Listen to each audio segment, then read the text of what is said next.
we are with Joshua Smith of the RGV Vipers. Joshua, thanks for being here. I was just reading through your bio. You were 6'7" when you were a freshman in high school. What was that like? I mean, it was just funny because I was the smallest out of me and my brothers when I was born. Weighed the least, I was the shortest. And then, you know, my earliest memories being 5 foot when I was 6, and then just growing 2 inches every year. Yeah. So, you know, by the time I was a junior in high school, I was already 6'10", and I stopped growing, so it felt good. So you were always big.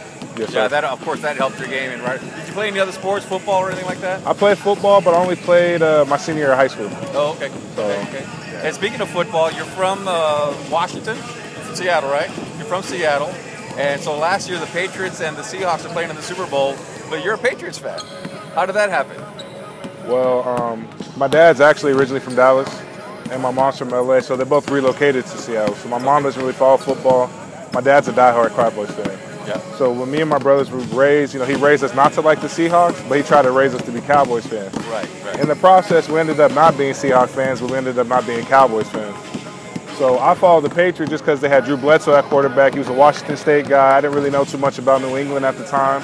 I didn't know they were in Boston. I actually thought they were in England. Right. And then, you know, I didn't think I was going to be blessed with Tom Brady as a backup, you know. Right. So that's my story. It's funny. My little brother's a Panthers fan, you know, so it's kind of like opposite spectrums. But if you ask any of our friends who grew up with us, they know we've never been a Seahawks fan. So there you go. The Super Bowl brought a lot of joy to me last year. Well, yeah, absolutely, absolutely. And I bet you, were you watching that with family at all from Seattle? I mean, I was in school. I was in D.C., so, I mean, it was awkward because I'm with a whole bunch of Redskins fans and a few Giants fans, and I'm just kind of like, hey, let me watch the game in peace, but it was a good result. So you started off your college career at UCLA, is that right? Yes, sir. And then you ended up at Georgetown? Okay, so talk to me a little bit about that. I mean, you went from one big school to another big school. I mean, I was fortunate, you know, to start my career at UCLA. Had a good freshman year, you know, a lot of good teammates and coaches and stuff, and it just came to the point going into my junior year that, you know, I felt like I could go somewhere else and play just because I felt like the team was going in another direction.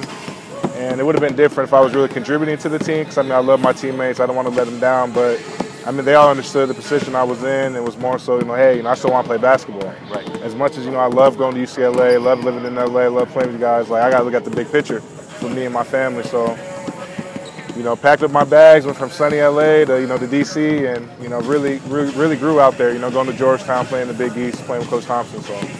Awesome. And now, so, you know, you had a good career in college, averaging about 10 points a game. You had your first game, well, first couple of games already here.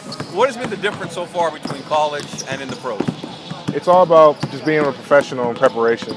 I mean, college game, you know, you go to class, you know, you have to watch film and all that, but in the NBA, in the D League, you have a lot of downtime, and, you know, this is our job now. Yeah.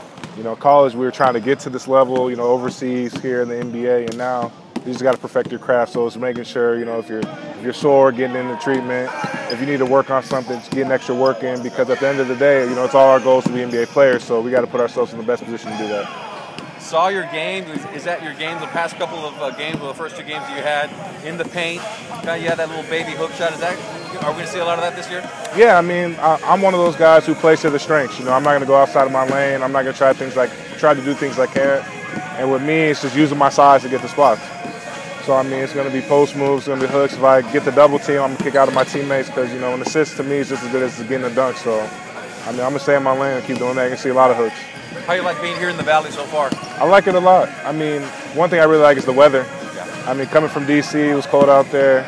And, you know, I don't feel like it ever gets cold here, even if it's overcast. And I'm like, hey, man, I've dealt with negative 10 degrees, you know, shutting down the city. But the people have really embraced us. Awesome. And, you know, before we came down here playing with the before we played against Orlando Magic, you know, I'd never heard of Edinburgh, Hidalgo, and McCallum, but I really like it a lot. The people embraced us, and I mean, we're still playing basketball, so that's all, you know, that's always good. All right, thanks a lot. I appreciate it. No problem. All right, thank you very much, Joshua.